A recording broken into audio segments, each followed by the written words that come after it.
What's up, tribe? How you guys doing? Go ahead and hit that subscribe button. I hope you like this video. This is Tyler Perry's Sisters, Season 2, Episode 17. So we start the episode where we left off. Zach is in jail. Found out that part of his charges are cocaine, and he has a total meltdown. Of course, Mrs. Officer doesn't believe him, and she, lays into him and talks about, listen, I really believed you and all your bullshit, and you got me out here looking crazy, and I just ain't gonna do nothing else for you. I can't do nothing for you. I ain't gonna do nothing for you. And she tells him, she said, you know you were on parole, so you already know that this means you ain't going nowhere. It ain't no bail, ain't no bond. You ain't going nowhere. So,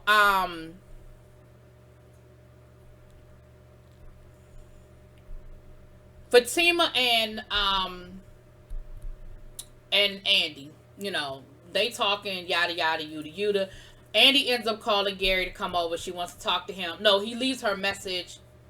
Does he leave her a message, or she just no? She calls him. I'm sorry. She calls him and lets him know that she's going out of town or whatever. I mean that he's that she wants to see him before he leaves. She was like, I just want to talk. Ain't gonna be none of that other stuff. I just need to talk. And he was like, okay, cool. I'll meet you down to your place.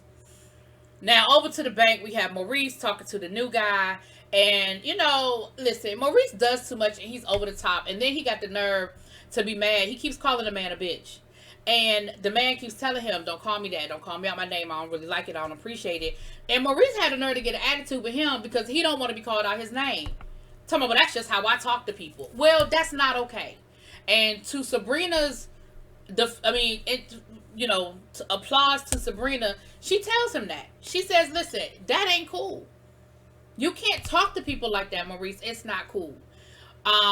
But he ends up inviting Sabrina out for drinks, and she takes him up on his offer. She ends up going out for drinks with him, and he starts making some borderline homophobic type statements. And what I mean by borderline is he's like, listen, I've never been around somebody like Maurice. He's real flamboyant and he's real extra. Why does he have to act like that? And Sabrina was like, listen, that's my friend, and what you're not going to do is come for him. So maybe that's it. Bring me my check. Maybe that's it. And to this man's credit, he said, listen, I'm sorry. I don't mean no disrespect. Why don't you, instead of getting mad and running off, why don't you educate me? Why don't you talk to me about Maurice? Why don't you explain some things to me? Because I've never been around I guess he was saying flamboyant gay men, and I want to understand. Now, sometimes I feel like it's not always our place to explain everything to everybody. Like, sir, I'm gonna need you to grow up. Sir, I'm gonna need you to, like, come on, like, you're old enough to know that these type of, that there are all types of people in the world, and you have flamboyant gay men and you have non-flamboyant gay men. You have this type of straight man, you have that type of straight man. Like, you can't put people in a box. And so for you to act like this is so new and so out of the box for you, I think it's a little ridiculous. But I can appreciate that you're like, listen, I want to be educated. Help me understand. Help me not be ignorant. And so Sabrina did. She sat back down, to have the conversation. Now, down to the job with Danny. Preston's sister shows up. She done flown in to come and help her baby brother out. She said, listen, I'm sorry that my brother, so of course, Danny automatically assumes that the woman is there on some bullshit, like the brothers were. And she was like, no, don't you remember? I'm the one that introduced you to Preston. Like, we cool, I'm cool. And Danny was like, oh, okay, yeah, thank you. I appreciate it. Why, but basically, why are you here? And she was like, well, what are your intentions? Like, do you really like my brother? And Danny was like, why is that your business? And she said, because I just don't want him to see him get his heart broken. Like, he's really good people. He's really got a sweet guy. I just don't want him to get his heart broken. And Danny was like, well, thank you, I appreciate it, whatever. She was a little rude to the woman, but I can kind of understand with how everything went down with the brothers. I can kind of see her being a little leery about this whole situation. Okay. She also said that she told their mama on the brothers, so that family got some crazy dynamic going on in the family anyway, child. Fatima is leaving work and she gets Zach's message because Zach did actually call her. So she goes down to the police station to check on Zach, and the lady cop, because of course she the only police officer at the damn station, she happened to be working the front desk at the time, her and another woman, and she talked to Fatima, and once Fatima said who she was and what organization she worked for, certain things I think started clicking for the cop, and she was like, oh, so that's the organization that he works for, and she knows that this organization is legit. And so then she says to Fatima, she said, are you an attorney? And I think what she was trying to say was, if you're an attorney, I can let you go see him. You ain't his attorney, I can't do nothing. And she was like, no, I mean, I work for an attorney. And she was like, oh, so you work for an attorney? Okay. So she let her talk to Zach. And of course, Zach starts defending himself immediately, and he was like, I know you don't believe me, but I didn't have nothing to do with this. I didn't have nothing to do with this. And she was like, no, I believe you, because the more he's talking, then certain things start clicking with her, and the guy down to the job who kept saying, acting like he knew something that she didn't know, and talking about you want to go out to dinner, you might be free tonight, you probably gonna be free tonight, you want to go out to dinner, you probably gonna be free tonight. And I'm just like, and so it started clicking for her that maybe he had something to do with that kilo of cocaine being found in the company car. And for a second,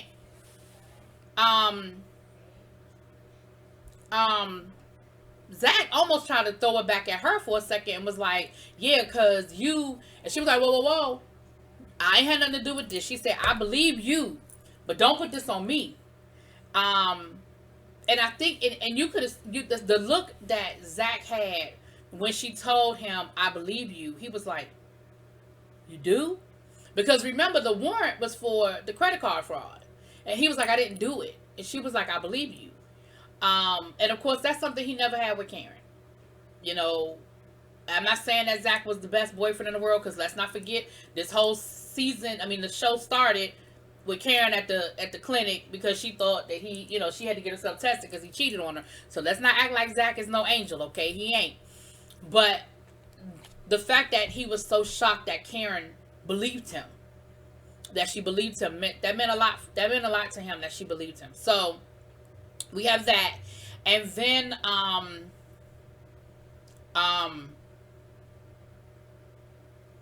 Lord, I lost my train of thought.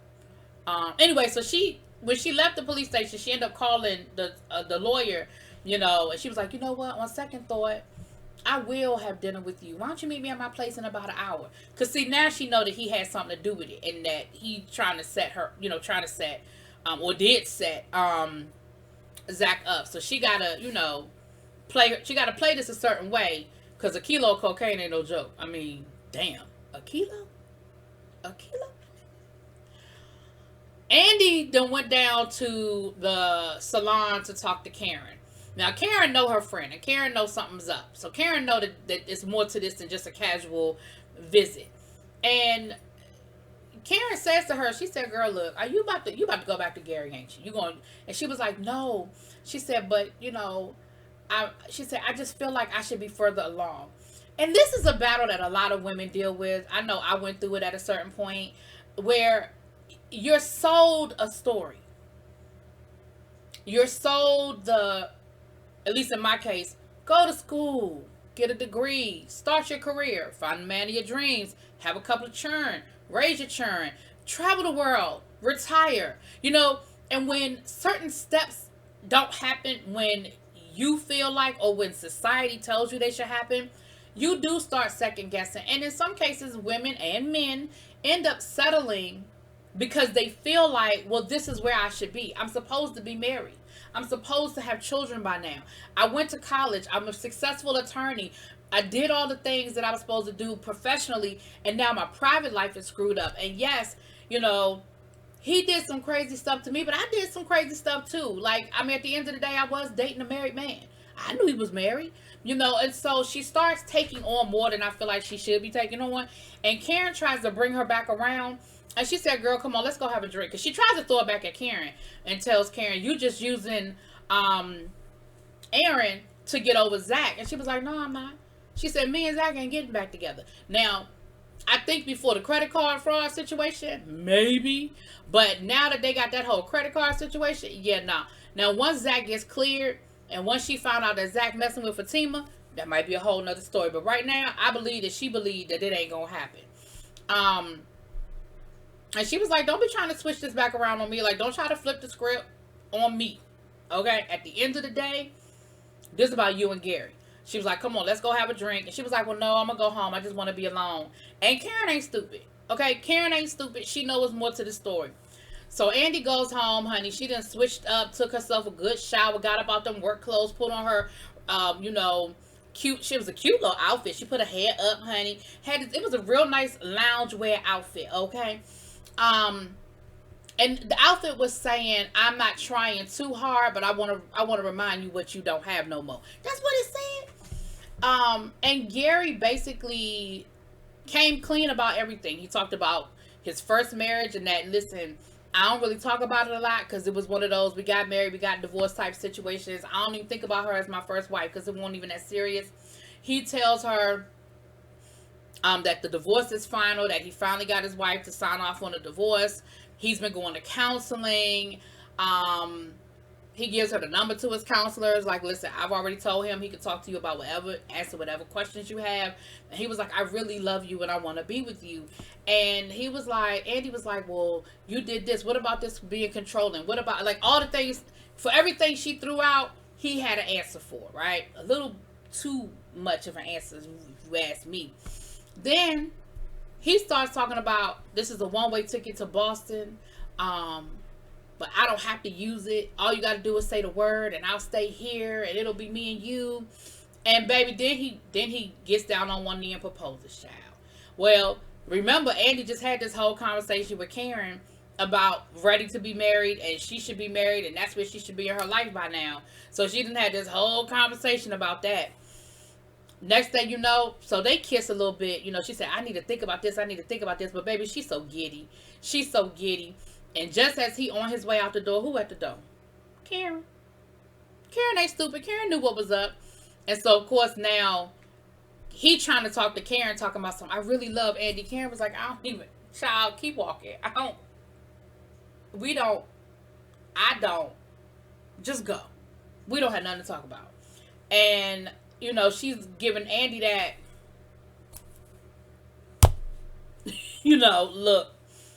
Now, down to Danny's place, the sister then ran over to Preston. Because, of course, Preston is living with Danny at the time. So, where do you think the sister was going, Danny? Where do you think the sister was going?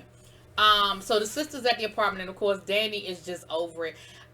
Y'all know I've been giving Danny kudos these last couple of weeks. But in this episode, I don't know, Danny. I think you're being too hard. The sister is coming to check on her brother. You got the man living in your house. You have to know he got friends and family.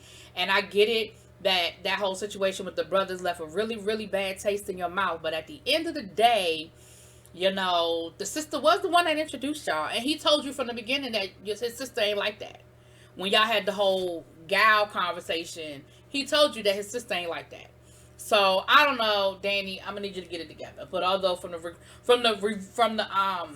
what's that thing called? The scenes for next week, the teaser that they show for next week, it don't look like it. Child, look like she gonna be deeper in her feelings. So anyway, that was the episode. Y'all let me know what y'all think. Drop it in the comments. Peace.